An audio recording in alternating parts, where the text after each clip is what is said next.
द्रौपदी का स्वयंवर और मत्स्य वेद। महाभारत के युद्ध से बहुत पहले की बात है। पांडवों को लाक्षागृह की आग से बचाने के बाद वे अपनी मां कुंती के साथ ब्राह्मणों के वेश में रहने लगे थे ताकि कोई उन्हें पहचान न सके। वे भिक्षा मांगकर अपना जीवन बिताते थे। इसी दौरान उन्हें पता चला कि पांचाल देश के राजा द्रुपद ने अपनी पुत्री द्रौपदी के विवाह के लिए एक स्वयंवर का आयोजन किया है। इस स्वयंवर में देश विदेश से बड़े बड़े राजा, राजकुमार और योद्धा आए थे। स्वयंवर की शर्त बहुत ही कठिन थी। राजा द्रुपद ने एक ऊंचे खंभे पर एक घूमती हुई मछली मत्स्य यंत्र को टांग दिया था। उस मछली की आंख में निशाना लगाना था, लेकिन एक शर्त और थी। निशाना सीधे देखकर नहीं लगाना था।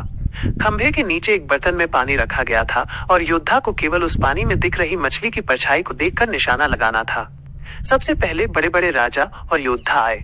दुर्योधन, कर्ण, शिशुपाल और जरासंध जैसे महान योद्धाओं ने प्रयास किया, लेकिन कोई भी सफल नहीं हो पाया।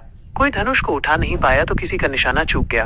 कर्ण ने जब धनुष उठाया तो द्रौपदी ने ये कहकर उन्हें रोक दिया कि वो सूत पुत्र से विवाह नहीं करेंगी। इससे कर्ण को बहुत अपमान महसूस हुआ और वो चुपचाप बैठ गए।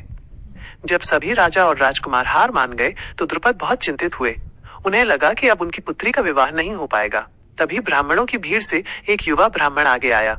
ये अर्जुन थे, जो ब्राह्मण के वेश में थे।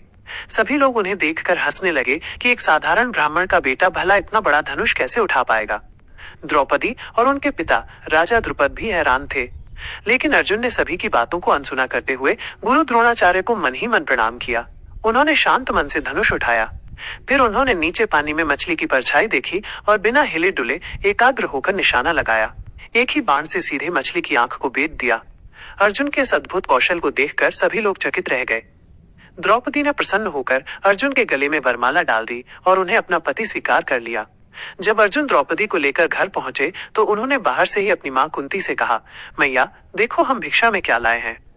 कुंती ने अंदर से ही बिना देखे कहा, जो कुछ भी लाए हो पांचों भाई आपस में बांट लो। जब कुंती ने बाहर आकर देखा तो उनके सामने द्रौपदी खड़ी थी। कुंती को अपनी गलती का एहसास हुआ, लेकिन एक बार मुंह से निकली बात वापस नहीं ली जा सकती थी। उस समय ऋषि वेद व्यास ने इसका समाधान सुझाया। उन्होंने कहा कि द्रौपदी का विवाह पांचों भाइयों से ही होगा। इस तरह द्रौपदी पांचों पांडवों की पत्नी बनी। ये कहानी हमें सिखाती है कि वचन का पालन कितना महत्वपूर्ण है और सच्ची प्रतिभा कभी भी छिप नहीं सकती। जब धृतराष्ट्र और भीष्म पितामह को पता चला कि पांडव जीवित हैं, तो उन्होंने पांडवों को वापस हस्तिनापुर बुलाया।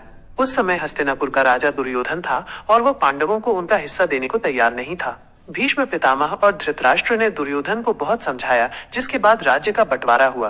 दुर्योधन ने पांडवों को खांडवप्रस्थ नाम का एक बंजर और वीरान इलाका दिया। भगवान कृष्ण की मदद से पांडवों ने खांडवप्रस्थ को एक सुंदर और वैभवशाली नगर में बदल दिया, जिसका नाम उन्होंने इंद्रप्रस्थ रखा। ये नगर इतना सुंदर था कि इसकी तुलना स्वर्ग से की जाती थी। पांडवों ने युधिष्ठिर को राजा बनाया और कृष्ण के कहने पर राजसूय यज्ञ करने का निश्चय किया।